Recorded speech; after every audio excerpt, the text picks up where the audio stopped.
Hey nerds, we're going to talk about the space race today. Now, you may or may not know that Apple TV has just released a new alternate history sci-fi called Star City. From what I know about it so far, it's almost like a companion piece to For All Mankind, but in this story, the Soviet Union gets to the moon first. That's what I think it is. I haven't started to watch it yet. I am going to. Now, we tend to think that the US won the space race because of the moon landings. But did they really? Did they really land on the moon, guys? Come on. Did they really win the space race?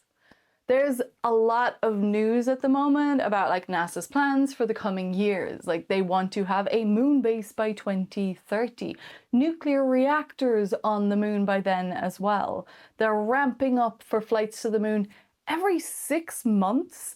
And I was trying to figure out why all of the language seemed to be centered around this lasting US presence and American space superiority. And I finally realized they're marketing a new space race. China is currently working on a moon landing mission for 2030 as well, and America wants to make sure that they are there to greet them. Anyway, all of this language in the news, as well as Star City coming out, it just got me thinking about the original space race and how we have this very Western view of it. Yes, America set foot on the moon and that effectively ended what we called the space race, but did they really win it? Why do we erase all of the firsts that came before this one small step? I'm Abby, and this is Pop Culture Science, the truth about the space race. If you like what I do, then please do interact with this video, hype it up, and subscribe to the channel to help me be able to keep bringing you these deep dives into the role of science in pop culture. So, let's talk about the space race. It's one small step for man. So when did the space race start? Now, a lot of you are probably thinking of Sputnik. You're picturing this polished metal sphere crossing the night sky in 1957, broadcasting its famous radio signal back to Earth, or first man-made satellite. The beginning of the space age, maybe, but not the beginning of the space race. The technology that made Sputnik possible existed before the Second World War had even ended. So our story doesn't actually start in orbit, it starts underground. Deep beneath the Harz Mountains in central Germany was this vast network of tunnels known as Mittelwerk. Hidden inside was one of the most advanced weapons factories on Earth. Here, thousands of forced laborers were made to build the V2 rocket, officially designated the A4 missile and then later known by its propaganda name, the Vergeltungswaffe 2. Jesus, did I get that? The V2 was the world's first ballistic missile, the first object built by humans to reach the edge of space. And it was the direct technological ancestor of almost every large rocket that followed.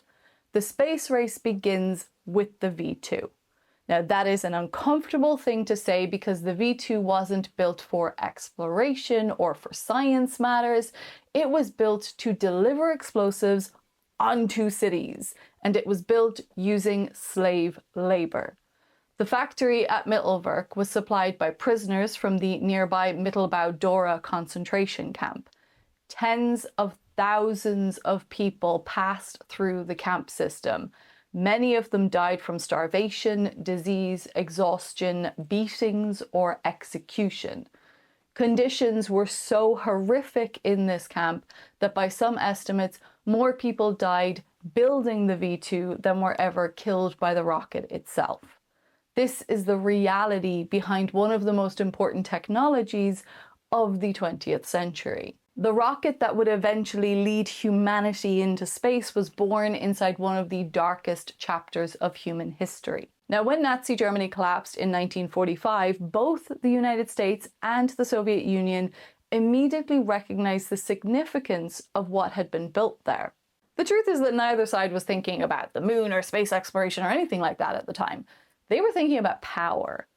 In the final months of the war, both superpowers began racing towards the same objective: capture as much of Germany's rocket program as possible. They were looking for the factories, they wanted the blueprints, any hardware they could find, as well as the people, because they wanted the engineers. So the space race technically began as a scramble through the ruins of Europe, with two emerging superpowers trying to control the future before the other side got there. It's one small step for man. So both the United States and the Soviet Union understood that the V2 represented something far more important than a single weapon. Whoever mastered this technology would possess the foundation for an entirely new class of missiles, potentially one capable of carrying nuclear weapons across continents. So before the dust had even settled, both sides began racing to secure as much of Germany's rocket program as possible. And the Americans got there first. Months before the war officially ended, the US Army established a special intelligence unit tasked with locating advanced German technology and the people responsible for creating it. Now, this effort is what we now know as Operation Paperclip. Its priority was to find the rocket engineers. Now, in April 1945, American forces entered parts of eastern Germany that, according to agreements made between the Allies, would soon have to be handed over to the Soviets' control. Now, since they knew that they had limited time, what followed was essentially like a technological looting.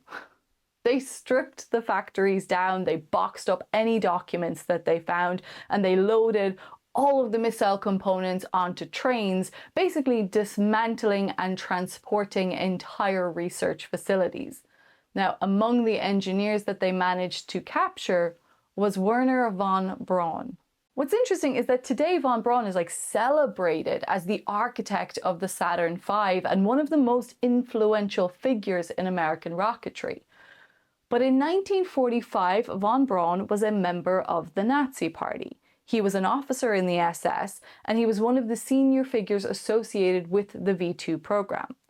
Now, he understood that the war was lost, and then, like many of his colleagues, he made this deliberate decision to surrender himself to American forces instead of risking being captured by the advancing Red Army. Within weeks of the end of the war, he was on his way to the United States along with more than 100 of the most important rocket specialists from the German program and enormous quantities of all of the hardware, documentation, and partially completed missiles. The Soviets arrived to find the place cleared out, but the Americans didn't get it all.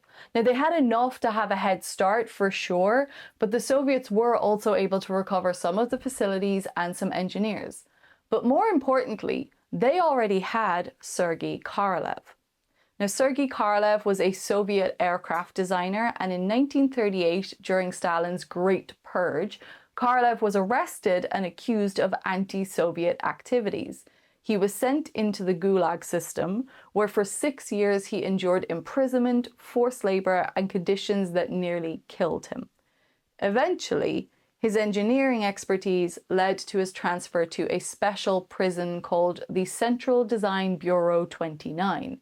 This was a place where scientists and engineers worked for the state while remaining prisoners. Now, by the end of the war, though, the Soviet government needed rocket specialists more than they needed prisoners. So Korolev was released under this special decree, and eventually he was placed at the center of the Soviet missile program. Now, one other quick note on Korolev is that the charges against him were actually dropped in 1957 because it turned out that they were fabricated by other people who were forced to make false confessions while under torture during this Great Purge. But what's really interesting about all of this is the contrast that ends up happening here. Because while the Americans turned von Braun into a public figure, they were plastering his face all over the media, the Soviets made Korolev's identity a state secret as he led one of the greatest reverse engineering projects in history. Now, since the Americans had taken most of the original V2 team, the Soviets would have to reconstruct most of the technology themselves.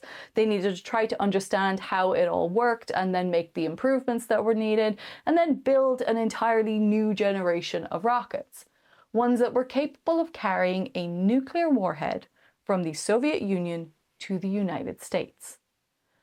But before we get into what was done with the technology, we should talk about what the V2 actually was and why it was so important. Now, up until now in warfare, if you wanted to strike a target hundreds of kilometers away, your only real option was to use an aircraft. You needed pilots, you needed navigation, and you needed to fly through enemy airspace. The further that you traveled, the greater the chance of being intercepted. Now, aircraft generate lift continuously. They must keep producing thrust to overcome drag and remain airborne. So instead of an aircraft carrying a bomb in its cargo and then dropping it, they turned the bomb itself into the aircraft, into a rocket. Its engine burned for around 65 seconds, accelerating to about 1.6 kilometers per second. After that, then the engine shut down and went silent.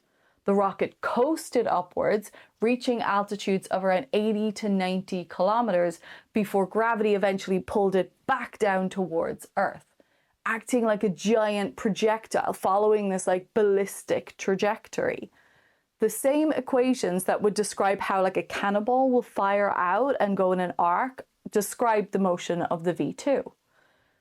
Now, the V2 never technically entered the region that we call space. This is what's marked by the Kármán line, which is about 100 kilometers above the surface, but it was close to the edge of space. And it was designed this way specifically because climbing above the denser layers or denser part of the lower atmosphere dramatically reduced aerodynamic drag.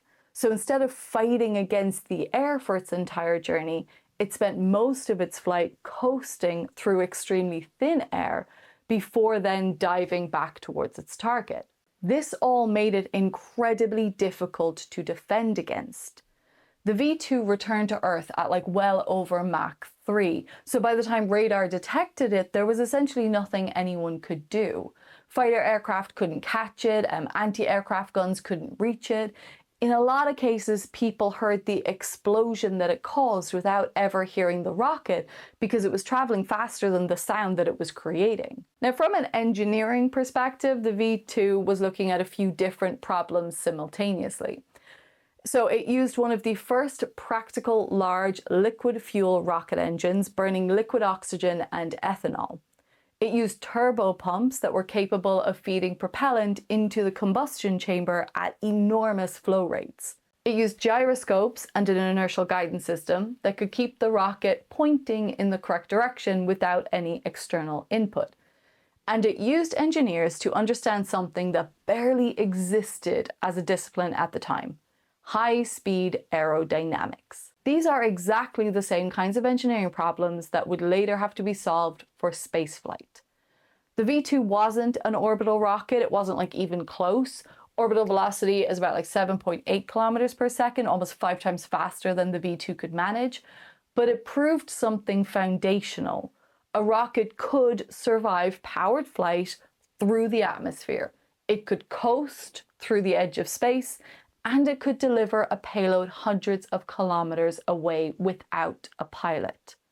The V2 was the first true long-range ballistic missile. Now, it stood around 14 meters tall, it carried roughly a 1-ton warhead, and it could travel for over 300 kilometers to reach its target. Militarily, however, the V2 wasn't actually the wonder weapon that Nazi Germany hoped it would be. Now, aside from the horrendous human life that was lost building it and using it, financially, it was extremely expensive to build, and it was actually incredibly inaccurate by modern standards. Also, its completion just arrived way too late to change the course of the war. Around 3,000 were launched. Primarily, they were launched against London and Antwerp, and they killed thousands of civilians. but they had very little strategic impact compared with the enormous resources that were being consumed by the program. So, if it wasn't a strategic success, why did everyone want it so badly? Because technologically, it changed everything. It's one small step for man. Now, it's very easy for us to look back on the space race and assume that both sides were motivated by roughly the same things, like national pride or technological dominance. And those things did matter to some degree, for sure. But to understand why the Soviet Union invested so heavily in rockets, we need to remember what the country actually looked like in 1945. So as part of the Allied forces, they won the war, but it devastated the country. The exact number is still debated by historians, but somewhere around 27 million Soviet citizens died during World War II. Now, for comparison, that's roughly the equivalent of losing the entire population of Australia or the entire state of Texas. Whole cities had been completely destroyed and large regions of the country had been occupied. More than that, though, things like infrastructure, industry, and agriculture had all suffered catastrophic damage, and there was no guarantee here that it wouldn't happen again. Then, in August 1945, the United States demonstrated something entirely new and terrifying: the atomic bomb. For the first time in history, a single weapon could destroy an entire city, and America had a monopoly on it. Now, today we tend to think of nuclear weapons and ballistic missiles as like naturally connected technologies. But at the end of the war, they weren't. Yes, the Americans had an atomic bomb, but they didn't have a reliable way to deliver that bomb just like anywhere on Earth. The only practical option was to use a bomber aircraft, as we talked about earlier. And bombers are slow enough that you can see them coming, and so they can be intercepted. If a hostile aircraft enters your airspace, then radar can detect it, and then fighter jets can be launched out to defend against it. Now, military planners on both sides wanted a weapon that couldn't realistically be intercepted, one that could deliver a nuclear warhead directly from one side of the planet to the other in minutes. That's what an intercontinental ballistic missile can do. So the Soviet leadership had watched their country lose tens of millions of people during the war, and then they'd watched the United States demonstrate the atomic bomb. They were now facing a geopolitical rival with enormous industrial and military power. So at the time, rockets represented something much more important than technological achievement. It was about deterrence. If the United States possessed nuclear weapons, the Soviet Union needed a way to ensure that any attack would come at an unacceptable cost.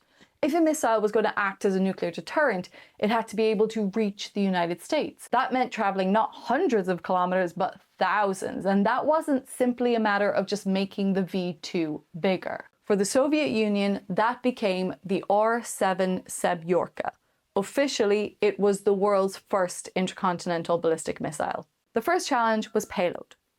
Early Soviet thermonuclear warheads were enormous. They weighed several tons. Whatever rocket carried them would need to lift a lot more mass than anything that had ever flown before. The second challenge was velocity. A ballistic missile accelerates for only the first part of its journey before then following its trajectory back towards the Earth. The further you want that trajectory to reach, the faster the rocket must be traveling when its engines shut down. They were looking to extend the range from a few hundred kilometers to over 8,000 kilometers, which means they needed a dramatic increase in velocity, and with that comes a dramatic increase in energy. This means dealing with one of the fundamental problems of rocket engineering. You need more propellant to go faster, but propellant has mass. So more propellant makes the rocket heavier, which means you need larger engines to lift it. Larger engines require more propellant, which makes the rocket heavier still. Every kilogram added to the vehicle demands even more propellant just to lift itself. Korolev's solution became one of the most recognizable rocket designs ever built. Instead of a single enormous rocket, the R7 consisted of a central core stage surrounded by 4 strap-on boosters. All 5 sections ignited together on the launch pad, producing around 400 tons of thrust at liftoff. Now, as the outer boosters emptied, they were jettisoned simultaneously, allowing the central stage to continue accelerating without carrying all that dead weight. It was like a really clever solution for shedding mass as quickly as possible. So the vehicle itself was 34 meters tall. It weighed nearly 280 tons when it was fueled, and it was powered by liquid oxygen and kerosene. It was almost 25 times heavier than the V2. Each of its 5 engines were fed by high-performance turbopumps, and it was controlled by a sophisticated inertial guidance system that was capable of keeping the missile on course throughout powered flight. It was an extraordinary piece of engineering. But it wasn't an ideal military weapon. Because it relied on liquid oxygen, the missile couldn't remain fueled for long periods. Preparing it for launch took hours, and it needed these very large fixed launch facilities that were vulnerable to attack. It was expensive, it was cumbersome, it was operationally impractical compared with these solid fuel missiles that would eventually replace it later on. But for the first time, humanity had built a rocket capable of accelerating several tons to an intercontinental velocity. It had been designed to carry a nuclear warhead across the planet, but Korolev quickly realized that if it could do that, it could do something else entirely. It's one small step for man. The United States and the Soviet Union weren't just competing militarily. They were competing ideologically. You see, both nations believed that their political and economic system represented the future. Capitalism versus communism, liberal democracy versus Soviet socialism. Each side was trying to demonstrate that its system produced better scientists, better engineers, better technology, and ultimately a better society. I don't think either of them are winning. Technology became a way of measuring national strength, and so every breakthrough was evidence and the successes became propaganda. And suddenly, rockets offered a way to demonstrate technological superiority in front of the entire world. On the 4th of October 1957, the Soviet Union launched Sputnik 1, a polished metal sphere with 4 antennas sticking out of it, weighing about 83 kilograms and carrying a radio transmitter that emitted a regular beeping signal as it passed overhead. Today, 46,000 satellites fly over us. We barely acknowledge them. But 70 years ago, nothing like it had ever existed. For the first time in human history, an artificial object was orbiting the Earth. People could walk outside, look up into the night sky, and just know that something built by human beings was passing over their heads. Now, for the US, though, the satellite became a symbol of something else. Sputnik demonstrated that the Soviet Union had a launch vehicle powerful enough to deliver a payload anywhere on Earth. American newspapers described Sputnik as a technological Pearl Harbor. Politicians were demanding explanations, and the response was so significant that it helped drive the creation of NASA the very next year. It accelerated investment in science and engineering education, and it reshaped the public's perceptions of what the Soviet Union was capable of achieving. Now, for many years, Americans had just assumed that the Soviet Union was technologically behind. Sputnik changed that assumption pretty much overnight, but it also turned what was a largely hidden military competition into a very public one. Until this point, the rivalry had mostly existed inside government programs, military planning departments, and research facilities.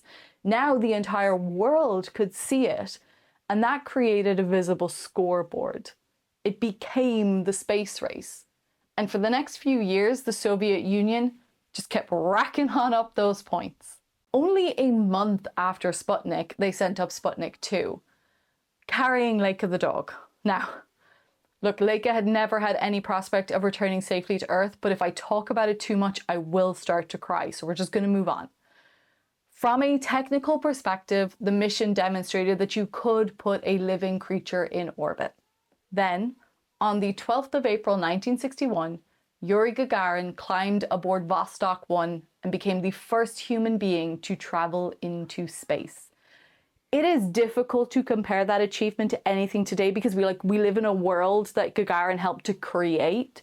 We know rockets can carry people into space. We know astronauts can survive in orbit.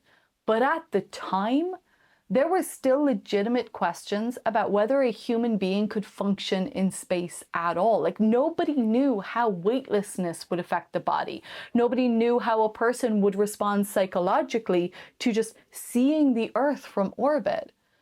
No one had ever attempted anything remotely like this before. And then for 108 minutes, a Soviet pilot became the first representative of our species to leave the surface of the planet. Today, we live in a world where people have spent months aboard space stations, where astronauts routinely work in orbit, and where images of Earth from space are so commonplace that we barely think about them, unless you're from a specific corner of the internet and you think it's all just fake. In 1961, no human being had ever looked down and seen the Earth from above. Gagarin became the first. Now, at the time, this wasn't viewed primarily through the lens of exploration. It was viewed through the lens of competition. Around the world, all the headlines weren't simply celebrating a human achievement. They were celebrating a Soviet achievement. The message being received internationally was that the Soviet Union had once again done something that the United States had not. The first satellite, the first living creature in orbit, the first human in space, and the firsts continued. In 1963, Valentina Tereshkova became the first woman in space, a milestone that would stand for almost 20 years before another woman followed her into orbit, which is insane. Anyway, then, in 1965, Alexei Leonov performed the first spacewalk, leaving the relative safety of his spacecraft and then floating above the Earth, connected only by a tether. Again and again, the Soviet Union arrived first. And if you'd been watching events unfold in real time during the late 1950s and the early 1960s, there would have been a perfectly reasonable argument that the Soviet Union was winning. But nobody had actually agreed on what winning even meant. There wasn't a clear objective here. In terms of a competition, there wasn't a finish line. But if we measure in terms of firsts, the Soviet Union was steaming ahead. Which raises for me the question that then prompted this whole video. If the Soviets were winning so many of the early milestones, why do most people remember the space race as an American victory? Part of the answer then lies with a speech given by President Kennedy in 1961. It's one small step for man. Every achievement in space was being interpreted as evidence about something much larger. The United States and the Soviet Union weren't simply competing over rockets, they were competing over which system represented the future. So every satellite launch, every mission, and every scientific breakthrough became part of that argument. And at that moment, the Soviet Union seemed to be winning it. Only a few weeks after Gagarin's flight, President Kennedy began asking his advisors whether there was any area of space exploration where the United States could realistically beat the Soviets. He needed a goal that neither side had achieved yet. Something that was ambitious enough that both nations would effectively be starting from the same position. He didn't want something that the Soviets could just hop on immediately. Eventually, the conversation settled on the moon. Now, it probably makes sense sort of logically as a next step, but keep in mind, the space age had only just begun. Sure, there was a lot happening in orbit, but the rockets capable of making a journey beyond this did not exist. Neither did the spacecraft, the navigation systems, computers, any of the operational experience that you needed to carry something like this out. So the moon wasn't really the next step, it was like several steps beyond the next step. But when Kennedy stood before Congress in May of 1961, he announced the goal of landing a man on the moon and returning him safely to Earth before the end of the decade. He wasn't unveiling a finished plan, he was setting an objective that would require an entirely new level of engineering effort.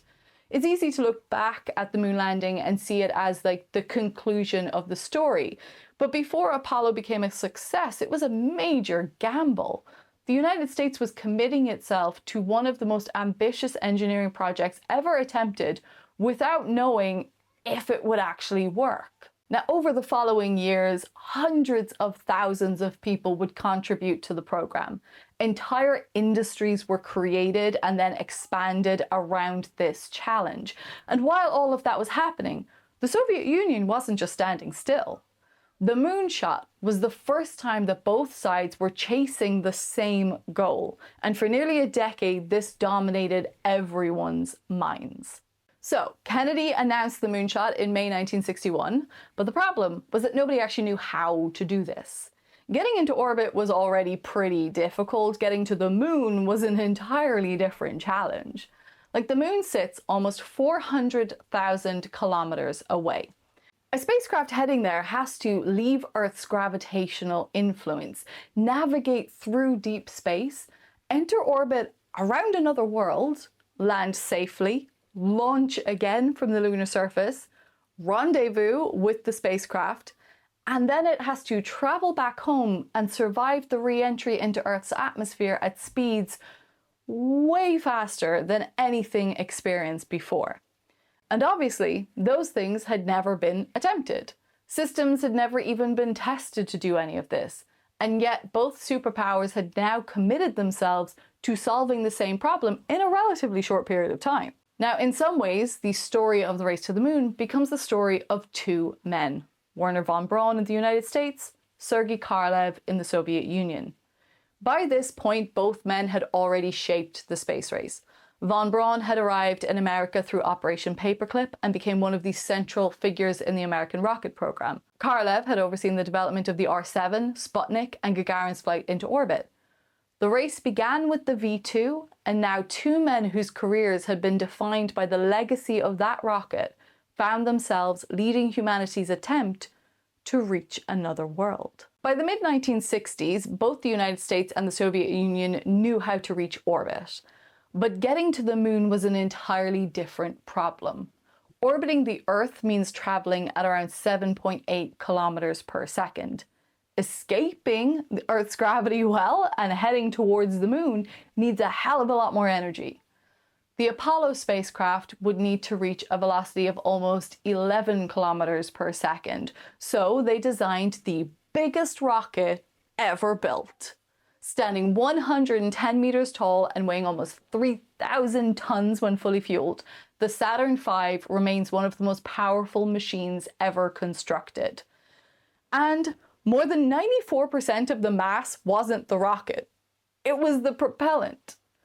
The Saturn V operated using 3 stages, shedding the spent fuel tanks after each one. So like the first stage lifted the vehicle through the dense lower atmosphere. The second then accelerated it to orbital velocity. And then once in Earth's orbit, the third stage ignited to send the spacecraft towards the moon. Each stage became progressively smaller because each only had to accelerate the mass that remained after jettisoning the extra tanks. I find it really hard to say that word. Anyway, none of this would have been possible without the engines. The first stage of the Saturn V was powered by 5 Rocketdyne F1 engines, still the most powerful single-chamber liquid fuel rocket engines ever flown. Each produced around 6.6 million newtons of thrust, burning kerosene and liquid oxygen at a combined rate of roughly 2.5 tons of propellant per second. Together, these 5 engines generated almost 35 million newtons of thrust at launch, enough to lift the entire 3,000-ton vehicle from the pad. Building an engine that large turned out to be one of the hardest engineering challenges of the entire program. As engineers increased the size of the combustion chambers, they encountered violent pressure oscillations that are called combustion instabilities. Tiny little fluctuations inside the chamber could amplify in milliseconds, and this would produce shock waves that are powerful enough to then tear the engine apart before it could even leave the ground. So the solution that the engineers came up with was to deliberately detonate small explosive charges inside test engines. This let them trigger instabilities on demand, and then by observing how the combustion behaved, they were able to gradually redesign things like injectors and baffles and fuel flow patterns until the engine was able to absorb the disturbances instead of amplifying them.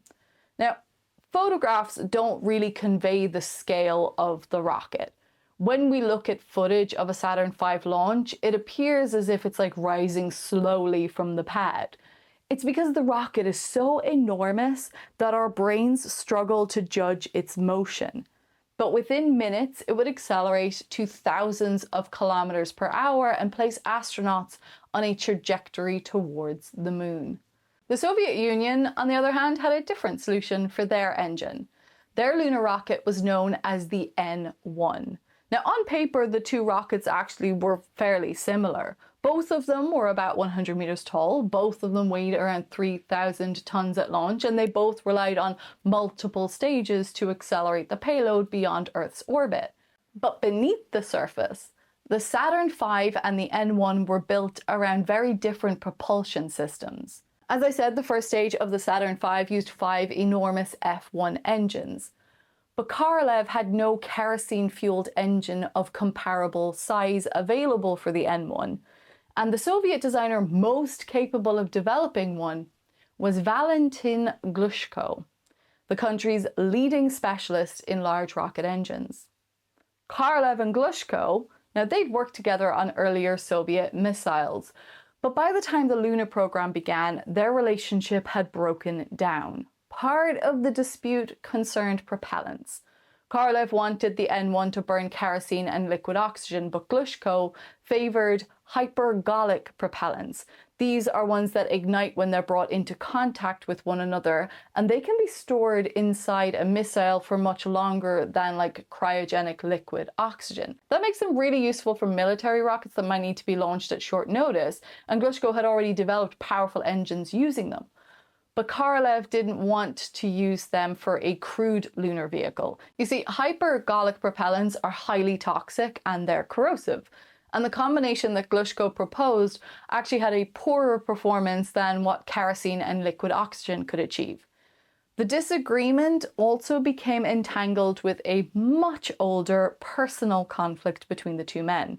You see, Glushko was one of the people who had made those false statements about Korolev that got him sent into the Gulag. In the end, Glushko refused to develop the large kerosene engines. So Korolev had to turn to Nikolai Kuznetsov. Now, Kuznetsov's design bureau, they'd previously specialized in aircraft engines rather than rockets, and his team didn't produce a Soviet equivalent of the F1. So what they made was a smaller engine called the NK-15, using a high-pressure staged combustion cycle. Now that gave it excellent efficiency and thrust for its size, but a smaller engine produces less thrust overall. So to lift a rocket that's weighing roughly 3,000 tons, the N1 needed 30 of them. 24 NK-15 engines were arranged around the outside of the first stage, with another 6 in an inner ring. Together, they produced more liftoff thrust than the 5 F1 engines beneath the Saturn V. But the challenge was making 30 engines, 30 turbopumps, and this extensive network of propellant lines behave as if it's one propulsion system. Now that would have been difficult even with an extensive program of integrated testing. But unlike NASA, the Soviet program didn't have these enormous ground test facilities where they could fire the entire first stage before launching. Now, the Americans routinely tested complete Saturn V stages for their full burn duration. The first stage of the N1 never underwent a fully integrated static firing. As a result, some of the most serious problems involving things like vibrations or propellant flow, electrical interference, and interactions between the engines, these only appeared after the N1 had left the launch pad. The launch was the first test of the first stage propulsion system. And that decision proved disastrous. Between 1969 and 1972, all 4 N1 launch attempts ended in failure. The second flight actually suffered one of the largest non-nuclear explosions in history when the rocket fell back onto the launch pad seconds after liftoff and destroyed the entire launch complex. It's easy for us to just label the N1 as a failure, but that's kind of unfair here, because from a purely engineering perspective, this idea of clustering engines isn't a bad idea. Modern rockets like SpaceX's Falcon 9 and Starship do exactly the same thing. You see, multiple smaller engines can even improve redundancy because in principle, the rocket can survive the failure of one engine. The N1 engines were incredibly advanced. They achieved efficiencies that wouldn't be beaten for decades. The NK-33, which was an improved version that was developed for the program, is still regarded as one of the finest kerosene rocket engines ever built. And it even did fly on American launch vehicles more than 40 years later. But before the N1 ever left the launch pad, the Soviet program actually suffered an even greater setback. Because in January 1966, Sergei Korolev died unexpectedly following complications during surgery. It's hard to overstate how significant his loss was. Korolev had been the driving force behind almost every major Soviet success in space. He was the architect of Sputnik, of Gagarin's flight. He was the central figure holding together a program that was often fragmented by competing design bureaus, political pressures, and all of these internal rivalries. And like I mentioned earlier, for years, most people outside the Soviet Union didn't even know his name. His death came at the worst possible moment. Now, the moon program continued, but many historians view 1966 as a turning point. The Soviet effort lost not only its chief engineer, but also its strongest advocate and organizer. Now, I think one of the reasons that public memory of the space race becomes distorted is that most people don't realize just how serious the Soviet lunar program actually was. There's this common misconception that the Soviets simply just gave up on the moon. They weren't interested in it. That's not true. They were trying to get there. Like, they built the N1, they developed lunar spacecraft, they planned crewed lunar missions. For years, they worked towards the same objective as Apollo. The difference was that almost all of it happened behind closed doors. The Soviet program operated under this culture of secrecy. Successes were announced, but failures generally weren't. And as a result, the rest of the world only saw one side of the story. But that side was ultimately the winning side. It's one small step for man. Now, the Saturn V gave NASA enough power to reach the moon, but the rocket was only one part of the problem. The Apollo spacecraft still had to carry 3 astronauts across nearly 400,000 kilometers of space, enter lunar orbit, separate into 2 vehicles, land one of them on the surface, launch it again, and then bring everyone safely back to Earth. That meant a lot of test missions. Apollo 7 tested the command and service module in Earth's orbit. Apollo 8 then carried Frank Borman, Jim Lovell, and Bill Anders around the moon in December 1968. Apollo 9 tested the lunar module in Earth orbit, and then Apollo 10 went back to the moon to do a mock run of the landing mission. The lunar module separated from the command module and descended to roughly 15 kilometers above the surface before returning to lunar orbit. By 1969, the Apollo missions had tested all of the equipment and procedures in stages, and now Apollo 11 would combine all of it. And so on the 20th of July, Neil Armstrong and Buzz Aldrin became the first people to land on the moon, while Michael Collins watched from orbit. It's one small step for man, one giant leap for mankind. When Neil Armstrong stepped onto the surface of the moon, by any reasonable measure, it was one of the greatest engineering achievements in our history. Even now, more than half a century later, only 12 people have ever walked on the moon. Now, in that sense, Apollo 11 really was different. But that doesn't make the earlier Soviet achievements unimportant. They weren't just like precursors to a main event. They were each main events themselves. We just don't talk about them as much. The moon landing became such a powerful symbol, but it also raises the question that I've basically been building towards throughout this whole video. Does that mean that America won the space race? The answer kind of depends on what you think the space race actually was. Now, if the race was a competition to achieve the single greatest milestone, then it's difficult to argue against Apollo. The moon landing remains one of the most ambitious things humanity has ever accomplished. It was a goal that neither side had achieved when Kennedy announced it, and by 1969, the United States had done it. But that's not the only way to look at the story. Like the first satellite, the first animal in orbit, the first human, the first woman in space, the first spacewalk. For almost a decade, the Soviet program repeatedly achieved milestones that nobody else had achieved before.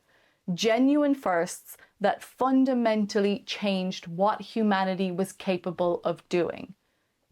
And yet, when we tell the story today, they tend to become like supporting characters in Apollo's movie. Now, look, part of that is understandable, absolutely. The moon landing, like I said, it was extraordinary.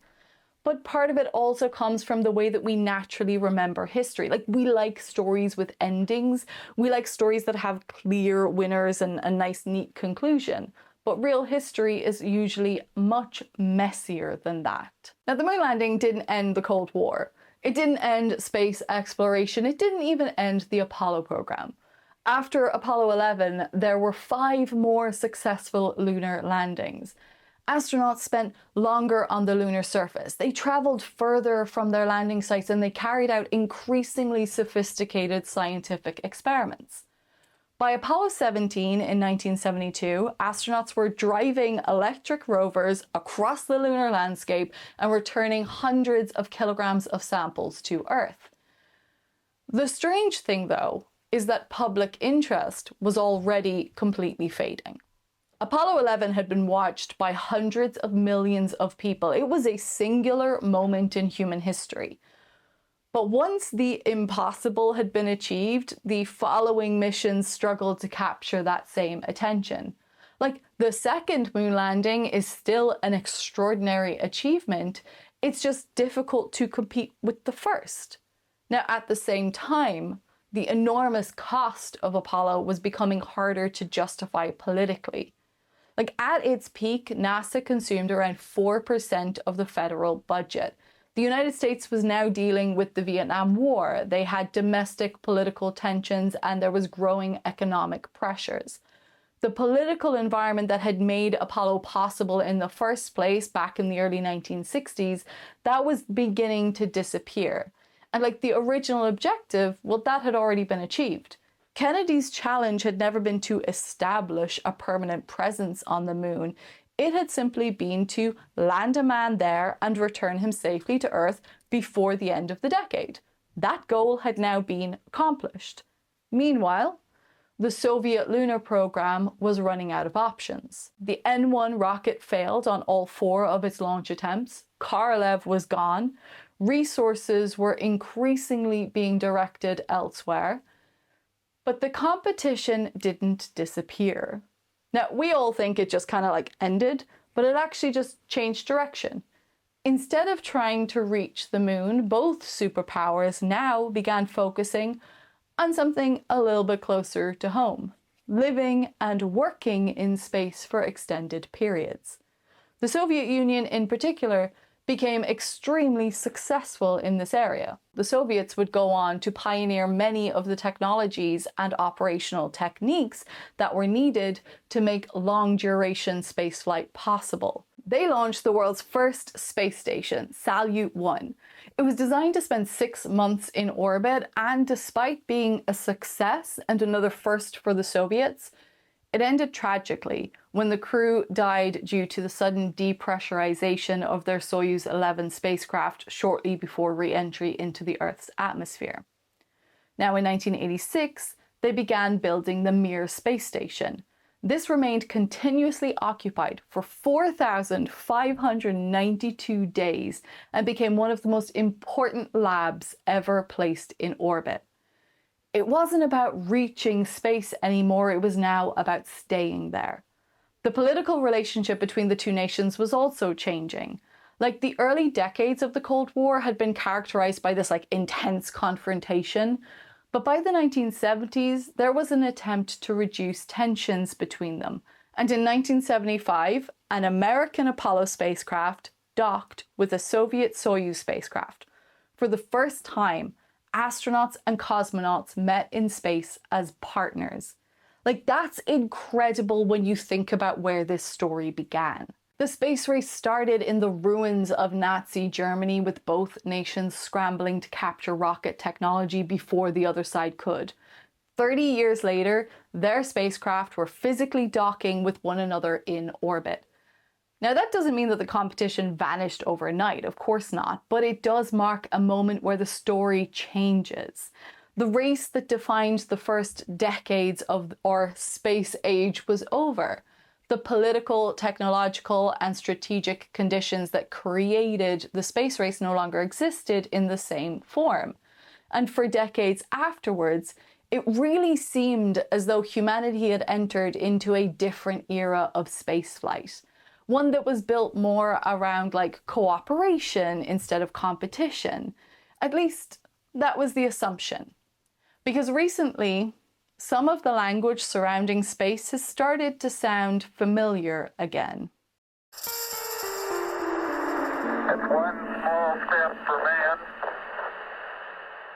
For decades, it seemed as though the space race had become history. The Soviet Union collapsed in 1991, Mir was eventually deorbited, and the International Space Station became one of the largest examples of international scientific cooperation ever attempted. American astronauts launched aboard Russian Soyuz spacecraft, former rivals working together in orbit. It really seemed like the future of spaceflight would be international cooperation. Then the moon started appearing in conversations again. When Kennedy announced the moon program back in 1961, nobody was talking about lunar infrastructure or resource extraction or anything to do with permanent settlements. The objective was fairly simple back then, just get there and come home. Today, the conversation is very different. Now, one of the reasons the moon has become strategically important is because we've learned a lot more about it than the Apollo era planners ever knew. In particular, we've recently discovered significant deposits of water ice trapped inside permanently shadowed craters near the lunar poles. Now, that might not sound especially exciting or anything, but water changes a lot. You see, it can sustain human life, of course, but more importantly, it can be split into hydrogen and oxygen, creating rocket propellant. This turns the moon into somewhere that you can operate from. If you can produce fuel on the moon, then you don't have to carry that with you when you leave Earth. And if you can establish long-term infrastructure there, then the moon can become a staging point for deeper missions into the solar system. In 2007, the Chinese Space Agency launched Chang'e, the first phase of their lunar exploration program. It was an uncrewed orbital module that surveyed the moon for potential landing sites. And then in 2013, Chang'e 3 deployed China's first lander and rover. And in 2019, Chang'e 4 marked the world's first landing on the far side of the moon. In a 2023 press conference, the CNSA announced that it was aiming for a 2030 moon landing, with plans for a long-term international lunar research station. In what seems like a response to the advancements of the CNSA, in 2017, the United States formally shifted its human spaceflight program back towards the moon. That effort eventually became Artemis, the goal to return American astronauts to the surface of the moon. But recently, the goals of NASA have expanded. Just this year, they announced plans to establish the first moon base by 2030, as well as testing a nuclear reactor on the surface of the moon. That's one of the reasons that NASA's recent messaging has really fascinated me. The language that they're using is really focused on establishing what they call a lasting American presence on the moon. They say American leadership in space and ensuring American space superiority. They've also established a NASA force. So is this a new competition? One that's about who has the better presence on the moon?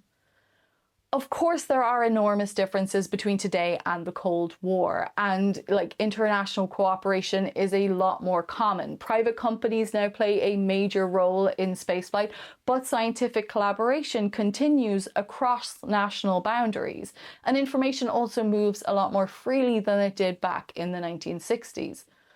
But competition hasn't disappeared. Now, I guess that for me, I always just imagined that when the day came for a moon base or lunar stations, it would be this achievement for humanity. It would be like a global cooperation, ISS, but on the moon. That's where we should be as humanity, as far as I'm concerned anyway.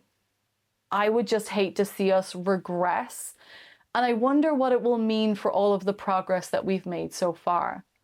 The people living through the space race didn't know how it would all end. They didn't know that Apollo would become the defining image of the entire competition.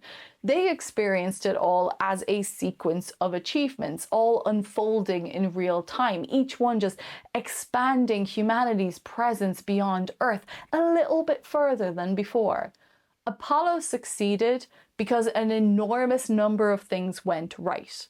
The Saturn V worked, the Apollo architecture worked, the guidance systems worked, the astronauts made it home safely. Now, at the same time, the Soviet lunar program struggled with a lot of technical failures. They had organizational problems and, of course, the loss of Korolev at a very critical moment. But can you imagine what could have been achieved through cooperation? History could easily have looked very different. The Soviet Union achieved some of the most important milestones in the history of spaceflight. The United States achieved one of the greatest engineering accomplishments in human history. Both statements can be true at the same time. What we should say is that the space race wasn't won by a single launch or a single astronaut or a single flag planted in the ground. It was won by humanity. That's a very cheesy thing to say as a conclusion, but I kind of think it's true. Because whether it was the V2 reaching the edge of space, or Sputnik orbiting the Earth, or Gagarin looking down at our planet for the first time, or Armstrong stepping onto the moon, each achievement expanded the boundary of what our species thought was possible. And that's more interesting than just deciding who won.